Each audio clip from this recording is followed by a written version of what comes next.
Hello, नमस्कार, आदाब, सत श्री अकाल और अस्सलाम वालेकुम। मैं हूं मोहम्मद अहमद काज़मी, लेकर आया हूं आपका पसंदीदा कार्यक्रम ग्लोबल न्यूज़। इस वक्त बड़ी खबर सीरिया से है, जहां अमेरिका की सबसे बड़ी फौजी छावनी पर रॉकेट हमला हुआ है, जबकि एक दूसरे फौजी अड्डे को भी निशाना बनाया गया है। सीरियाई अखबार अल वतन के जरिए आज दी गई रिपोर्ट के मुताबिक नॉर्थ सीरिया के सूबे देर एज़-ज़ोर में मौजूद अल उमर ऑयल फील्ड में अमरीकी छावनी पर रॉकेटों से हमला किया गया है। अखबार का कहना है कि अमरीकी फौजी छावनी पर कई रॉकेट फायर किए गए हैं, जिनके नतीजे में छावनी से धुएं के काले बादल उठते हुए देखे गए। हमले के फौरन बाद अमरीकी हेलीकॉप्टर छावनी के ऊपर मंडराने लगे। ग्राउंड जीरो से रिपोर्ट करते हुए रूसी न्यूज एजेंसी स्पुतनिक के रिपोर्टर ने बताया है कि अमरीकी छावनी पर यह अभी तक का सबसे बड़ा हमला था। रॉकेट हमले के बाद अमरीकी छावनी से कई धमाकों की आवाजें भी सुनी गईं। आपको बता दूं कि सीरिया की बशार अल असद सरकार की सख्त मुखालिफत के बावजूद दाइश और तकफीरी टेररिस्ट ग्रुप्स के खिलाफ लड़ाई के बहाने अमरीकी फौजी सीरिया में मौजूद हैं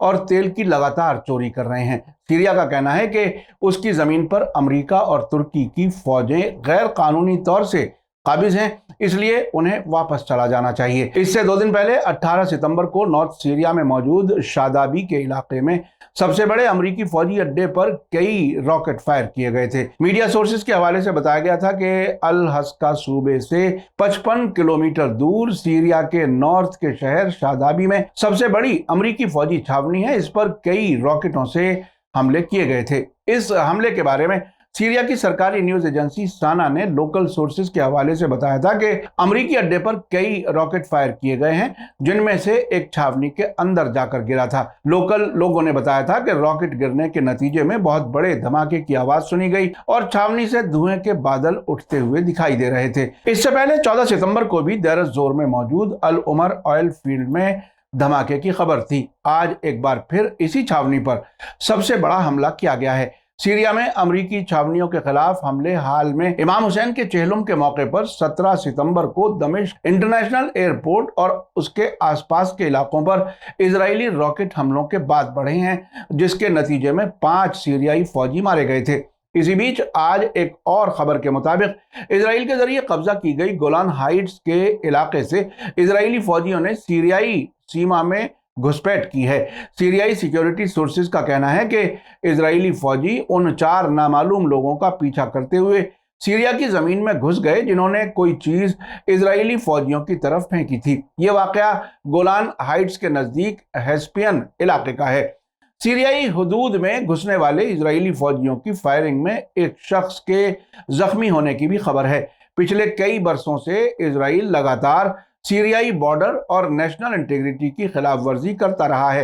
6 सितंबर को इजरायली लड़ाकू जहाजों ने सीरिया के नॉर्थ के शहर हलब यानी अलेप्पो एयरपोर्ट को निशाना बनाया था और उससे पहले 31 अगस्त को दमिश्क पर भी हमला किया था।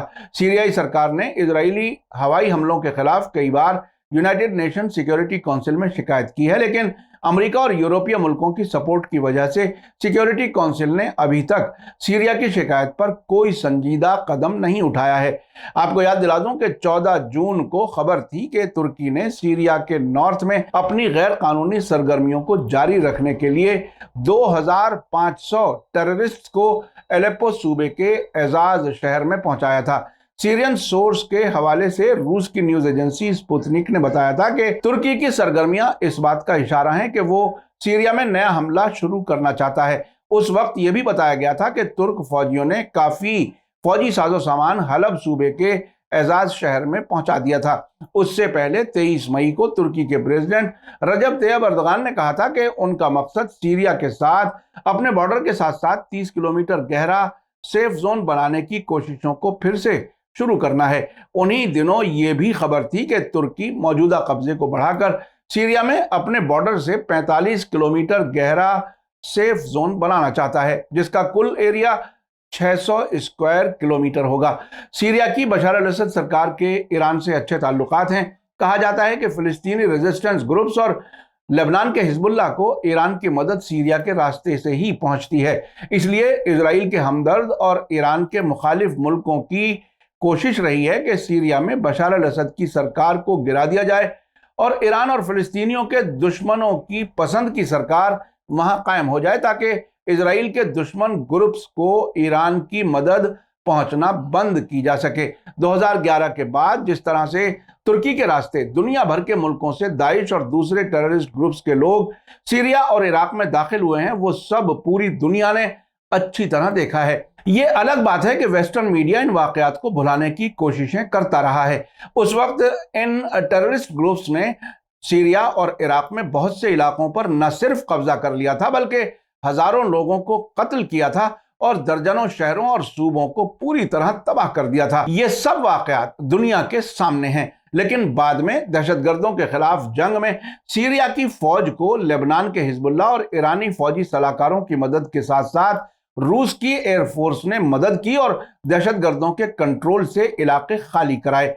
हकीकत यह है कि वो बहुत बड़ा काम था। दहशतगर्दों की इस तबाही में ईरान के Islamic revolutionary guard core IRGC के कुद्स फोर्स के सरबराह जनरल कासिम सुलेमानी और इराक के हशदल शाबी के डिप्टी कमांडर अबू मेहंदी अल मुहंदिस ने बहुत अहम रोल अदा किया था।